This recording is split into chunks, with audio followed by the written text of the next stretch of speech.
Some American political circles immediately blame the increase of oil prices on OPEC and Saudi Arabia. But the specialists in the field say that refining capacity in the United States is the problem. Randa Fahmy is a consultant in international relations and government affairs in the energy sector.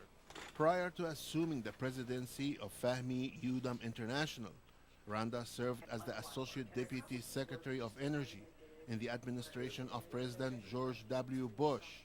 She coordinated international policy objectives with the White House, the Department of State, and Commerce. The last refinery that was built in the United States was over 30 years ago in the 1970s. The U.S. has not built a refinery in 30 years. The last refinery, I believe, was built some 20-some years ago in Canada. So is it true that the refinery capacity is the real problem for rising prices of oil in America? Refinery capacity is a problem. It's a problem because it's tight capacity. We have environmental issues here. Some of the environmental groups are very much opposed to building any new refineries. The price of oil, as we all know, is quite high right now, and people are doing very well economically, and the owners of the refineries themselves want to keep the capacity very tight, so the price will stay high as it is right now. They are wary of the discussions of alternative energies, particularly ethanol. Of course, we know if we are moving towards an ethanol economy here in the U.S., you'll have to build new refineries, and those will be ethanol refineries. So why would anybody want to engage in new petroleum refineries today? It just doesn't make any economic sense to invest that way right now. Many American consumers complain about the conduct of the oil companies. Well, it's probably not profitable for them to do it. You know, they're doing what's profitable for them, and this is what's profitable, having the most expensive gas and not looking for an alternative method that's better for the consumer. The price of oil affects the stock market, and consumers have great suspicions that traders might attempt to manipulate the prices for their own good. Oh, the traders are part of the problem as well. When one asks why do the prices rise and fall as they do, one of the many factors driving up prices certainly is the traders. They are speculating in the market about the price of oil. Certainly, they have a great deal to do with it. Many politicians, like Democratic presidential candidate John Edwards, are calling for investigation. The Justice Department should conduct an aggressive and thorough investigation into the policies and the operating methods of oil and gas companies. They're reaping excessive profits for no reason. I mean, this isn't a matter of cost or a shortage.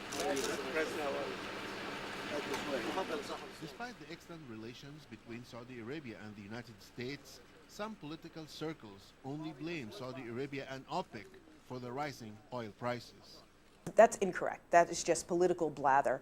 I believe that American politicians and others owe it to the American people to be honest about what affects the energy market. It is not OPEC's manipulation. In fact, OPEC has done a terrific job of keeping the market steady.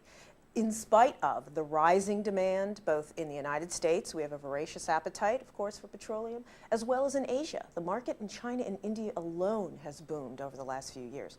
OPEC has done a terrific job of economically managing the market. Saudi Arabia, being the #1 petroleum producer in the world, is always the one to compensate. They are always the one to pick up for slack or lack of the others, whether it's Nigeria or Iraq during time of war, or Iran, or any of the other producers, or Kuwait during the invasion.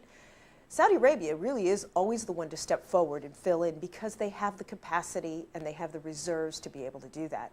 You might remember right after September 11th when it occurred, the Saudis called the United States government.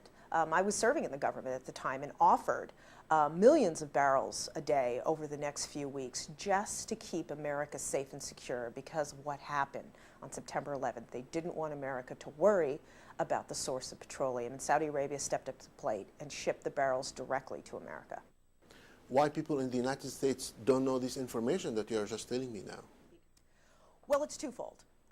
One, I think from an American perspective, certainly it's easy to demonize a bad guy out there. And certainly after September 11th, Saudi has become an incredible target because it's emblazoned in the American psyche. What happened to us on September 11th was an absolute disaster, and the psychological effects of that are incredible. And of course, people do tie that to Saudi Arabia, even though the government was not responsible. These were some rogue individuals operating in a terrorist organization.